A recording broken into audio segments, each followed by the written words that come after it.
ఇంత అందమైన జయలలిత గారు అప్పుడు ఒక అమ్మాయి, అఫ్కోర్స్ నాన్నగారికి పరిచయాలు ఉన్నప్పటికీ కూడా ప్రతి చోటికి నాన్నగారు రాలేరు కదా, మీ రక్షణ మీరు ఎలా చేసుకున్నారు? చుట్టూ ఉంటే మగ ప్రపంచం, అండ్ మగ ప్రపంచం వచ్చి మిమ్మల్ని పలకరించలేదు, ట్రై చేయలేదంటే ఎవరు నమ్మరు. అవును అవును, అంటే అది జగమెరిగిన సత్యం. అలా అని వాళ్ళని ఏం అండలేదు. బట్ ఈ ప్రపంచంలో ఎలా మీరు మిమ్మల్ని మీరు కాపాడుకున్నారు? కాపాడుకున్నాను అంటే కాపాడుకోలేదనే చెప్పాలి. కాపాడుకోలేదు, ఎందుకు అబద్ధం చెప్పడం. పరిస్థితులకు అనుగుణంగా వెళ్ళాను. అందువల్ల నేను పెద్ద ఇబ్బందులు ఏమీ ఎదుర్కోలేదు. కొంచెం ఫ్రెండ్లీగానే మూవ్ అవుతూ నవ్వేస్తూ. అది వరకు ల్యాండ్ లైన్లు ఉండేవి, ఫోన్లు.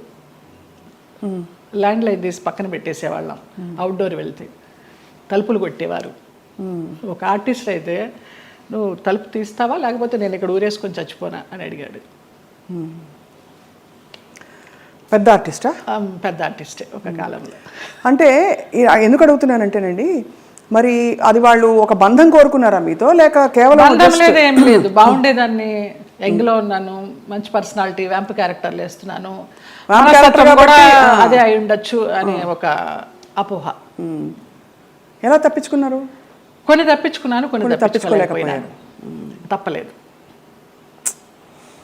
అంటే మీరు నిర్ణయం తీసుకుని ఎవరైనా ఒక నిర్ణయం తీసుకుని ఇలా ఉంటే అది వాళ్ళ ఇష్టం. అది కానీ అయిష్టంగా బలవంతంగా గనక ఏ పరిస్థితిలోకి వెళ్ళినా కూడా అది బడి కావచ్చు, ఇంకోటి కావచ్చు, ఇటువంటి ఒక చాలా కష్టం కదండి.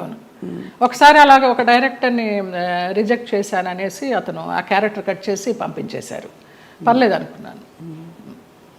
అలా కూడా జరిగిన సందర్భాలు. ఆ రోజుల్లో ఎలా ఉండేది జయలలిత గారు మీకు? అంటే మనసులో ఇలా జరుగుతోందని ముందే తెలుసా?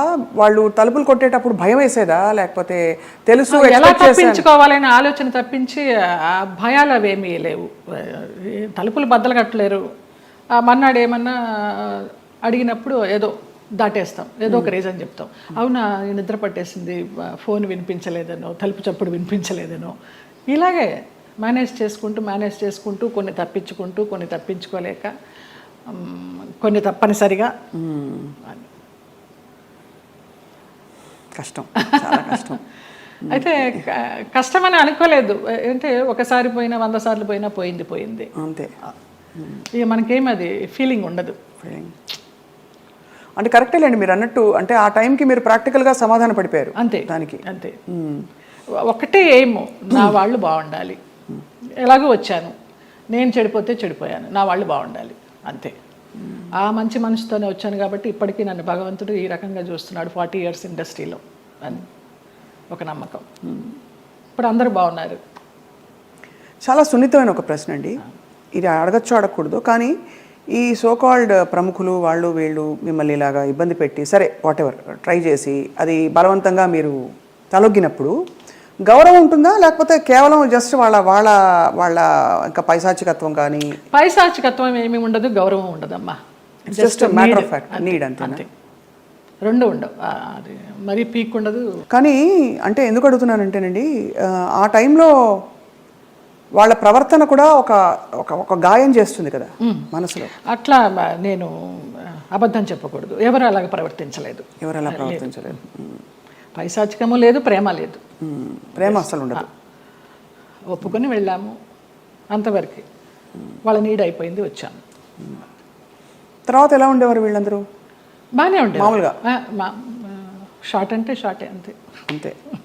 సో అది అలాగా ఒక ప్రొఫెషనల్ సిస్టంలో దాదాపు ప్రతి హీరోయిన్కి, ప్రతి అందమైన నటికి ఇది సర్వసాధారణమైపోయిన పరిస్థితులు వచ్చాయి అనే ఒక బాధతో తప్ప మరీ మిమ్మల్ని ప్రోబ్ చేసి ఇబ్బంది పెట్టాలని కాదు జయలలిత గారు. అయ్యో లేదమ్మా.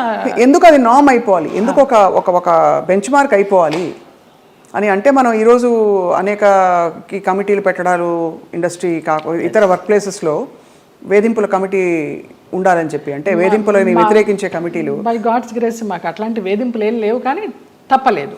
అంటే అది కరెక్టే. అంటే వేధింపులు లేకపోయినా ఒక పాయింట్లో మీరు ఎస్ చెప్పకపోతే మీకు అవకాశాలు తగ్గిస్తాం అన్నది ఒక వేధింపే కదా. అవును అవును. అంటే మీకు టాలెంట్ ఉండి కూడా చెప్పాను కదా, ఒక డైరెక్టర్ పంపించేశారు సుగం క్యారెక్టర్ అయిన తర్వాత అనేసి.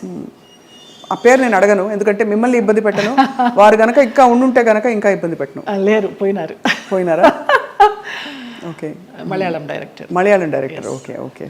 తెలుగు ఇండస్ట్రీలో బాగానే పోనీ మన ఇంటి పిల్ల అని ఏమన్నా అక్కును చేర్చుకున్నారా మిమ్మల్ని? ఇక్కడ కూడా ఇదేనా? అక్కున చేర్చుకోలేదు, చీకొట్టలేదు. రైట్. అదే సమయంలో మీరు గాఢమైన ప్రేమలో పడ్డారు కదా? అవునమ్మా, మలయాళం డైరెక్టర్.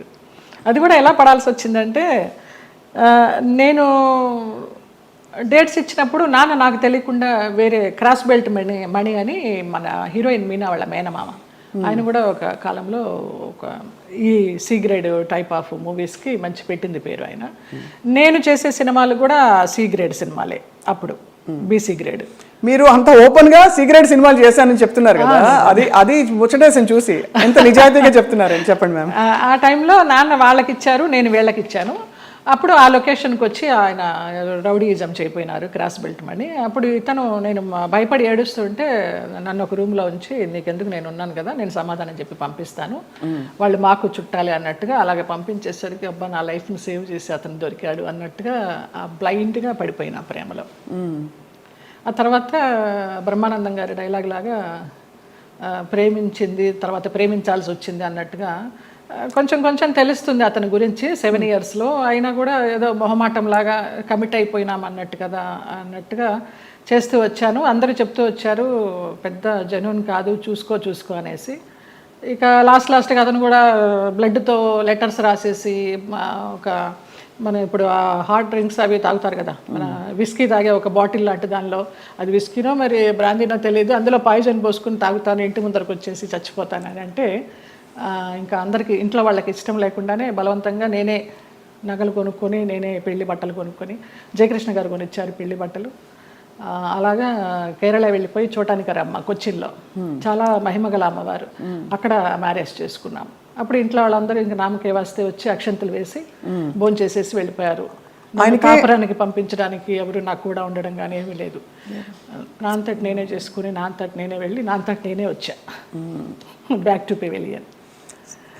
ఆ టైంలో జయలలిత గారు ఆయనకి మళ్ళీ, అంటే ఆయనకి మొదటి పెళ్ళే కదా, ఆయనకి ఇద్దరికి, అంటే మీకు కాలేదు, వివాహం కాలేదు, బట్ ఆయనకు కూడా ఏమి. అవును.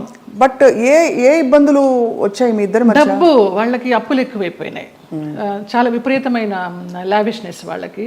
నేను మంచి 3 షిఫ్ట్ చేస్తూ ఉన్నాను ఆ టైంలో. నా నగలన్నీ అమ్మేసుకున్నారో తాకట్టు పెట్టుకున్నారో తెలియదు. సినిమాలకు వచ్చిన డబ్బంతా కూడా వాళ్ళే తీసుకునేవాళ్ళు, అమ్మ నాన్నకి ఇవ్వద్దనేవారు. అమ్మ నాన్న భయపడి పవర్ ఆఫ్ అటర్నిటీ రాయించుకొని, నీకు బిడ్డలు పుట్టిన తర్వాత నేను నీ ఆస్తి నీకు ఇస్తామంటే, ఆ పవర్ ఆఫ్ అటర్నిటీ ఎక్కడికి వెళ్ళి సైన్ చేసావు, అది క్యాన్సిల్ చెయ్యి, బిడ్డను కానీ అంటే, అతనికి తెలియకుండా నేను లేడీ డాక్టర్ దగ్గరికి వెళ్ళి, నాకు బిడ్డలు వద్దు, ఒక 6 months నేను కొంచెం జాగ్రత్తగా ఉండాలనుకుంటున్నానని, అతనికి తెలియకుండా నేను లేడీ డాక్టర్ దగ్గరికి వెళ్ళి ఆ పిల్స్ తీసుకొని వేసుకుంటూ ఆ బిడ్డలు రాకుండా జాగ్రత్త పడ్డా. ఇక ఆ తర్వాత 3 monthsకి గొడవలు, 6 months నుంచి కొట్టుళ్ళు, యాసిడ్లు పోస్తాను అనడాలు, గదిలో బంధించడాలు, ఇవన్నీ అయిన తర్వాత ఏడుస్తూ పడుకుని ఉంటే, అతను నన్ను చంపడానికి అంబాసిడర్ కారులో తీసుకెళ్తున్నాడు. మా ఆయన ఎవరైతే ఉన్నారో ఎక్స్ హస్బెండ్, నిలువెత్తు బాబా. ఫస్ట్ టైం నేను కాషాయ వస్త్రాల్లో అంబాసిడర్ కారు ఇలా ఆపి, నేను కూర్చున్న వైపు డోర్ తీసి నన్ను గబగబగా లాక్కెళ్ళారు. ఆ మన్నాడు పరుచూరు గోపాలకృష్ణ గారు, చలపతిరావు గారు వీళ్ళంతా మన విరుగంబాకం పోలీస్ స్టేషన్కి ఫోన్ చేసి, ఇలాగ మా అమ్మాయి అపాయకరమైన పరిస్థితిలో ఉంది, మీరు వెళ్ళి ఆ అమ్మాయిని బయటికి తీసుకురావాలని చెప్పి అలా ఇంటికి తీసుకొచ్చారు నన్ను. ఆ బాబా సంఘటన అలా జరగడం, ఇక్కడ పరుచూరు గోపాలకృష్ణ గారు, చలపతిరావు గారు ఇలా సహకరించడం అంత యాదృచ్ఛికం. అంటే ఎవరో ఒకళ్ళు భగవంతుడు పంపిస్తాడు అంతే, ఆయన రాడుగా నేరుగా. అంటే మనసు పెట్టి మీరు ఇష్టపడి అన్నీ వదులుకుని ఎవరు లేకుండా మీరు వెళ్ళి చేసుకున్న పెద్ద స్టేట్మెంట్స్ ఇచ్చేసి, కళ్యాణం వచ్చినాక వచ్చిన ఆగదనేసి అందరూ అనేవారు, దొంగోళ్ళు బట్టి ముఖంలా ఉన్నాడు, ఎలా నచ్చాడు నీకు, ఎలా నమ్మావే అనేసి. అంటే మీకు ఆ టైంలో మీరు గాయపడిన మీకు అదే ఆయనే రక్షణ ఇచ్చాడు. ఎందుకంటే అంత ముందందరూ వచ్చిన వాళ్ళందరూ మీతో మిస్బిహేవ్ చేసిన వాళ్ళు, మీకు ఇబ్బంది పెట్టి మిమ్మల్ని ఏదో ఒకటి రాబట్టారు. సో ఇతను ఏదో ఇస్తారనుకుని మీరు తప్పలేదండి. అంటే నమ్మకపోతే జీవితం ఎందుకండి? ఇంపార్టెంట్ విషయం, మీరు నమ్మి దెబ్బ తగిలినా కూడా ఆ గాయం ఎక్కువ ఇది కాకుండా భగవంతుడు వచ్చి మిమ్మల్ని కాపాడు. నిజంగా తర్వాత అతను రమ్యకృష్ణతో నీలాంబరి సినిమా చేశాడు కన్నడలో. ఇంకేదో మూవీ చేస్తున్నప్పుడు యాక్సిడెంట్ అయ్యి పడిపోతే ఈ నడుము దగ్గర నుంచి చచ్చుపడిపోతే నాకు మళ్ళీ అతను లైన్లోకి వస్తే నేను నెలకి మెడిసిన్స్కి 5,000 రూపాయలు పంపించేదాన్ని అతనికి. జాలి. అవసరమా? ఏమో తెలీదు, ఇంకా రుణానుబంధం ఉందనుకుంటా అనేసి. చాలా సంవత్సరాలకి అది. ఒక పాప పుట్టింది అతనికి, వేరే పెళ్లి చేసుకుని. ఆ పాపకి ఇప్పుడు లేదు, నేను చాలా ఒక 4-5 ఇయర్స్ అయిపోయింది టచ్ లేకుండా. 13 సంవత్సరాలు ఎప్పుడో దాని పుట్టినరోజు అని అది ఇది అంటే ఇక్కడి నుంచి ఏమైనా పంపించేదాన్ని. ఆ పిల్ల అడిగేదంటే ఎవరు పంపించారు నాన్న అని. బాబా పంపించారమ్మా అనేవాడంట. బాబాగారు భక్తులా మీరు మొదటి నుంచి? నాకు రమాప్రభమ్మ పరిచయం చేసింది బాబా గారిని ధవళేశ్వరంలో, నల్లబాబా. స్వతంత్ర భారతం అని మన నారాయణమూర్తి గారి సినిమాకి వెళ్ళినప్పుడు ఎందుకో గ్యాప్ వచ్చింది, నీకు ఒక బాబాని చూపిస్తారా అనేసి తీసుకెళ్ళారు ధవళేశ్వరం. అప్పుడు చూడడమే, ఆవిడే పరిచయం చేసింది. తర్వాత ఈ పెళ్ళి విడిపోతాను అన్నప్పుడు ఈ ఇన్సిడెంట్. తర్వాత ఇంటికి వచ్చి వారం రోజులు తర్వాత పడుకుని ఏడుస్తుంటే ఏంటి ఇలాగైపోయింది, బాగుంటాను అనుకున్నాను పెళ్లి చేసుకుని అని ఏడుస్తున్నప్పుడు ధవళ వస్త్రాల్లో నేను ఇలా పడుకుని ఏడుస్తుంటే నా పక్కన కూర్చుని ఆయన ఈ మడికాలు వేసుకొని ఇలాగా చేయి పెడితే నాకు కరెంట్ షాక్ కొట్టినట్టు అయిపోయింది. ఏం పర్లేదు నేను ఉన్నాను ఏడవకనేసి. ఆ 2 సార్లే కనిపించారు. తర్వాత 4 హారతులు చేసేదాన్ని ఇంట్లో, ఇంకెప్పుడు కనిపించలేదు నాకు ఆయన. కానీ మీరు చెప్పే ఈ సంఘటనలు ఊహించుకుంటే కూడా అంటే ఇంకా ఏమనాలో మాటలు రావట్లేదు.